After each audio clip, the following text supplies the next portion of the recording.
সালামু আলাইকুম প্রিয় দর্শক, শুভেচ্ছা নিন। গুরুত্বপূর্ণ একটি নিউজ। সামনে ইরানের প্রেসিডেন্ট নির্বাচন। তো এই ইরানের প্রথম নারী প্রেসিডেন্ট হতে চান কে জোহরে। ইব্রাহিম রাইসির মৃত্যুর পরে যে 50 দিনের মধ্যে প্রেসিডেন্ট নির্বাচন অনুষ্ঠিত হবে, আর সেই নির্বাচনের জন্য প্রস্তুতি নিচ্ছে একজন নারী প্রার্থী।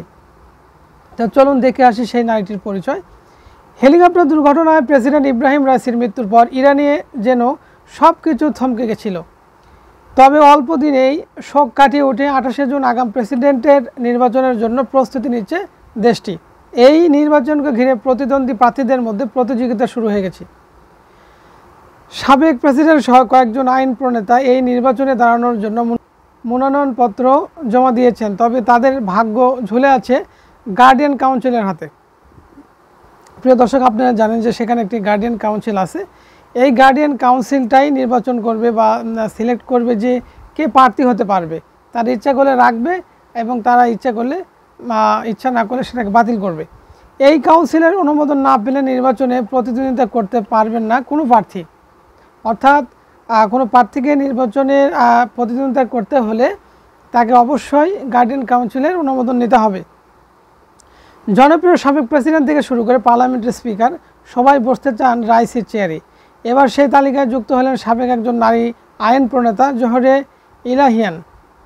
গার্ডিয়ান কাউন্সিলের অনুমোদন পেলে তিনি হবেন ইরানের প্রথম নারী যিনি প্রেসিডেন্ট পদে প্রতিদ্বন্দ্বিতা করতে পারবেন। তবে সেটা বাস্তবে কতটুকু ফলবে সেটা সময় বলে দেবে। প্রিয় দর্শক, বুঝতে পারছেন আসলে এখানে মনোনয়নপত্র তুললে হবে না। গার্ডিয়ান কাউন্সিলের অনুমোদন ছাড়া কেউ প্রতিযোগিতা করতে পারবে না বা ইলেকশন করতে পারবে না। লন্ডন ভিত্তিক ফার্সি ভাষার টেলিভিশন চ্যানেল ইরান ইন্টারন্যাশনাল এক প্রতিবেদনে জানিয়েছে 57 বছর বয়সী ইলাহিয়ান পেশায় একজন চিকিৎসক। তিনি পার্লামেন্টের জাতীয় নিরাপত্তা ও বিদেশ নীতি বিষয়ক কমিটির সাবেক সদস্য। এর আগে তিনি 2 বার পার্লামেন্টের সদস্য নির্বাচিত হয়েছিলেন। তাই পার্লামেন্টের পথঘাট খুব ভালো করেই চেনাজানা আছে ওই প্রার্থীটির। প্রেসিডেন্ট পদের জন্য মনোনয়নপত্র জমা দেওয়ার পর ইলাহিয়ান জানিয়েছেন তিনি দুর্নীতি ও অর্থনীতি নিয়ে মনোযোগ দিতে চান। ইলাহিয়ান নির্বাচনে দাঁড়াতে পারবেন কিনা তা নির্ধারিত করবে গার্ডিয়ান কাউন্সিল। তারাই সংবিধানের ব্যাখ্যা করে থাকে। এর আগেও বিভিন্ন নারী প্রার্থীতা বাতিল করে দিয়েছিল গার্ডিয়ান কাউন্সিল। তো এর আগেও অনেক নারী প্রার্থীরা ফর্ম তুলেছিলেন, বাট সেগুলো গার্ডিয়ান কাউন্সিল কর্তৃক বাতিল হয়ে গিয়েছিল। ইরানের সংবিধানের 115 নম্বর ধারা অনুযায়ী প্রার্থীকে অবশ্যই রাজনৈতিক বা ধর্মীয় ব্যক্তি হতে হবে। এখানেই বিতর্কের তৈরি হয়েছে। 2009 সালে জনপ্রিয় ইরানি প্রেসিডেন্ট মাহমুদ আহমদিনেজাদ ইলাহিয়ানকে মন্ত্রিত্বের প্রস্তাব দিয়েছিলেন, তবে তিনি তা প্রত্যাখ্যান করেছিলেন। ইরানের প্রেসিডেন্ট নির্বাচনে আরও কয়েকজন কট্টরপন্থী নেতা মনোনয়নপত্র কিনেছেন। তাদের মধ্যে রয়েছেন তেহরানের মেয়র আলীরেজা জাকানি, সংস্কারবাদী আইন প্রণেতা এবং সাবেক প্রথম ডেপুটি স্পিকার মাসুদ পেসেস্কিয়ান এবং সর্বোচ্চ নেতার অফিসের একজন সদস্য বাহিদ হাগানিয়ানও প্রেসিডেন্ট হতে চান। আগামী বছর ইরানি প্রেসিডেন্ট নির্বাচন হওয়ার কথা ছিল, কিন্তু গেল মে মাসে আকস্মিক হেলিকপ্টার দুর্ঘটনায় প্রাণ হারান রাইসি।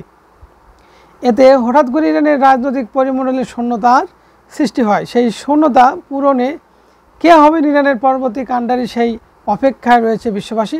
কারণ তেহরানের মসনদ হচ্ছে একটি জ্বলন্ত উনুন। সেখানে যেই বসুক না কেন তাকে ইসরায়েল এবং যুক্তরাষ্ট্রকে মোকাবেলা করতেই হবে। আর আঞ্চলিক আরব শত্রুরা তো রয়েছে। প্রিয় দর্শক, বুঝতে পেরেছেন সামনে যেহেতু নির্বাচন, অর্থাৎ প্রেসিডেন্ট রাইসি হেলিকপ্টার দুর্ঘটনার পরে পোস্টটি শূন্য হয়।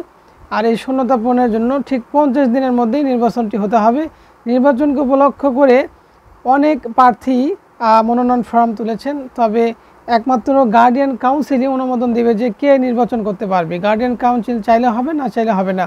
প্রিয় দর্শক, দেখা যাক সামনে কি আছে। বিদায় নিচ্ছি এখানেই। দেখা হবে নতুন কোনো পর্বে নতুন কোনো বিষয় নিয়ে। সে পর্যন্ত ভালো থাকুন, সুস্থ থাকুন। আল্লাহ হাফেজ।